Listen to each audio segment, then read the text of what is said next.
Hello everyone, स्वागत है आप सभी का एक बार फिर से नर्सिंग स्टडी हब के अंदर। आज का हमारा टॉपिक है मेंटल हेल्थ के एमसीक्यूज़ के बारे में। उसका पहला क्वेश्चन कुछ इस प्रकार है कि lithium was introduce in, lithium को इंट्रोड्यूस यानी कि डिस्कवरी कब की गई थी? तो कब की गई थी? 1949 के अंदर। तो इसका जो है करेक्ट आंसर है वो होगा बी। इसका करेक्ट आंसर होगा 1949। ओके, नेक्स्ट क्वेश्चन है following of these is not a type of memory according to time. नीचे दिए गए में से मेमोरी का प्रकार कौन सा नहीं है समय के अनुसार?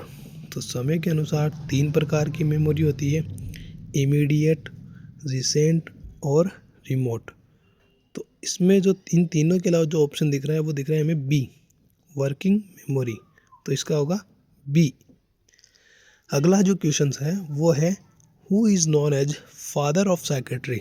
साइकेट्री का फादर किसे कहा जाता है?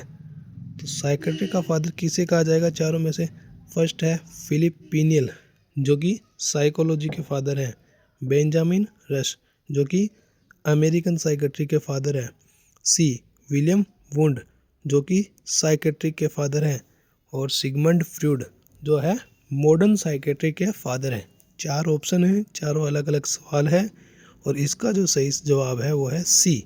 क्वेश्चन का जवाब है C, William Wundt. Okay, next question. Psychoanalytic theory is given bye.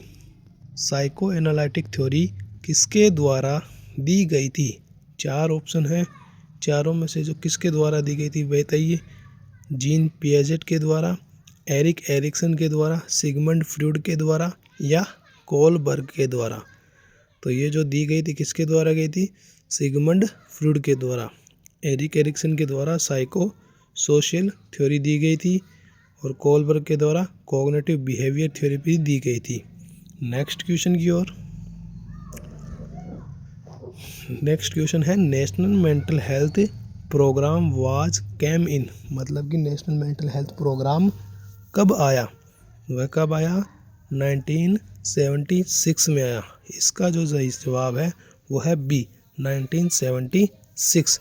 एक और है 2017, उसमें जो आया था वो आया था national Mental health care act.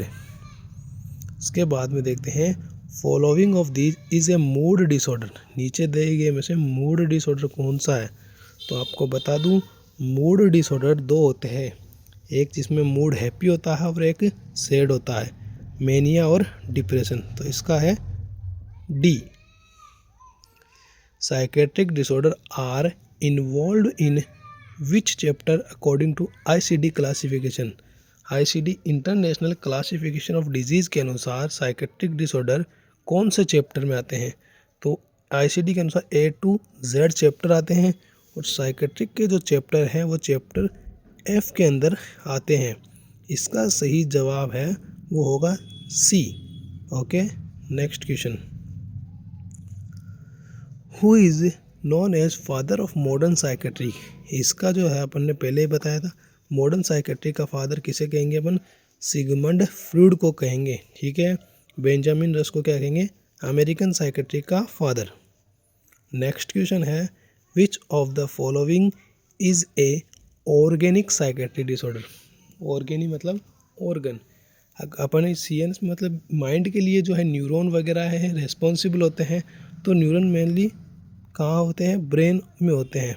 तो इसके अंदर जो है अपन को देखने को मिलेगा ऑर्गेनिक डिसऑर्डर 2 होते हैं, डिलीरियम और डिमेंशिया। तो दोनों में से कौन सा दिख रहा है मेरे को? यहाँ डिमेंशिया दिख रहा है क्वेश्चन नंबर सी में, ठीक है। ऑप्शन नंबर सी में डिमेंशिया दिख रहा है, तो इसका सही जवाब होगा डिमेंशिया, ठीक है। साइकेट्री के 2 होते हैं, एक तो साइकोसिस और एक न्यूरोसिस। और साइकोसिस भी 2 होते हैं, ऑर्गेनिक और इनऑर्गेनिक। ऑर्गेनिक 2 होते हैं, डिलीरियम और डिमेंशिया। और इनऑर्गेनिक का दूसरा नाम होता है फंक्शनल साइकोसिस। फंक्शनल साइकोसिस 2 होते हैं, ठीक है। आगे बात करेंगे first component of mini mental status examination. Mini mental status exam का फर्स्ट कंपोनेंट क्या होता है, तो वो होता है ओरिएंटेशन, ऑप्शन ए। ठीक है, ये एक शॉर्टली एग्जामिनेशन होता है मेंटल स्टेटस एग्जामिनेशन का, मतलब पर्सन अपने मेंटल स्टेटस के प्रति अवेयर है या नहीं, क्या वो हेल्दी है या इल है, वो इससे पता लगा जाता है। किससे? मिनी मेंटल स्टेटस एग्जामिनेशन से। ठीक है, तकरीबन 10 मिनट का ये प्रोसीजर होता है। इसमें कुछ सवाल वगैरह पूछे जाते हैं, ओरिएंटेशन वगैरह पेशेंट से पूछी जाती है कि टाइम पर्सन पहले इसके प्रति अवेयर है क्या। Next question, which type of hallucination is known as command hallucination? कौन से हेल्यूसिनेशन को कमांड हेल्यूसिनेशन कहा जाता है? तो हेल्यूसिनेशन का मतलब होता है किसी भी स्टिमुलाई के एब्सेंस में उसका रिसीव होना, उसका सेंस होना, वो हेल्यूसिनेशन। तो इसका जो जवाब है वो बी होगा, ऑडिटरी हेल्यूसिनेशन। ऑडिटरी हेल्यूसिनेशन मत के अंदर ये होगा, कोई आवाज़ वगैरह नहीं होगी, लेकिन पर्सन को ऐसा फील होगा कि उसे कोई आवाज़ सुनाई दे रही है। कोई भी लॉस वगैरह होने के बाद में पेशेंट उसका सेटलमेंट करने के लिए, एडजस्ट करने के लिए उसके मन से कुछ ऐसी ख्याल आते हैं जिसको अपन आवाज़ कह सकते हैं। तो वो उसी के बेसिस पे इसको कहा गया है कि ऑडिटरी हेल्यूसिनेशन को कमांड हेल्यूसिनेशन कहा जाता है, क्योंकि जो अंदर से जो आवाज़ वगैरह आती है वो उसी से क्या करता है, एडजस्ट करता है। Most common type of hallucination, most common type of hallucination कौन सा होता, वही होगा कौन सा, ए, ऑडिटरी हेल्यूसिनेशन। सबसे ज़्यादा ऑडिटरी हेल्यूसिनेशन ही हमें देखने को मिलता है। ठीक है, तो इसका जो है क्या होगा आंसर, ए। ठीक है, क्वेश्चन नंबर इसका जो है ऑप्शन ए जो है इसका राइट होगा। अगला क्वेश्चन है, hallucination is related to emotion is known as. Emotion से रिलेटेड हेल्यूसिनेशन को क्या कहते हैं, तो क्या कहते हैं, क्या कहते हैं अपन इसको, मूड कॉन्ग्रुएंट। ठीक है, अगर हेल्यूसिनेशन इमोशन से रिलेटेड है तो इसको मूड कॉन्ग्रुएंट, अगर इमोशन से रिलेटेड नहीं है तो उसको मूड इनकॉन्ग्रुएंट। फिर आता है हिप्नागोगिक और हिप्नापोम्पिक। हिप्नागोगिक ड्यूरिंग स्लीपिंग के दौरान, अगर सोने जाते रहें उस समय अगर कोई हेल्यूसिनेशन सेंस होता है तो उसको हिप्नागोगिक, और अगर अवेकनिंग मतलब कि नाइट से सो के उठ रहे हैं या फिर दोपहर में सो के उठ रहे हैं, उससे अपन को सुनाई देगा, कोई चीज़ दिखाई दे रही है, सुनाई दे रही है, तो उसको कहेंगे अपन हिप्नापोम्पिक हेल्यूसिनेशन। ये चारों एक अलग हो गए हेल्यूसिनेशन में। पहला मूड इनकॉन्ग्रुएंट, दूसरा मूड कॉन्ग्रुएंट, तीसरा हिप्नागोगिक, चौथा हिप्नापोम्पिक। ठीक है, चारों के अंदर आपको समझ में आ गया होगा। फिर हम चलते हैं नेक्स्ट क्वेश्चंस की ओर, हम चलते हैं। इसके अंदर ये आएगा,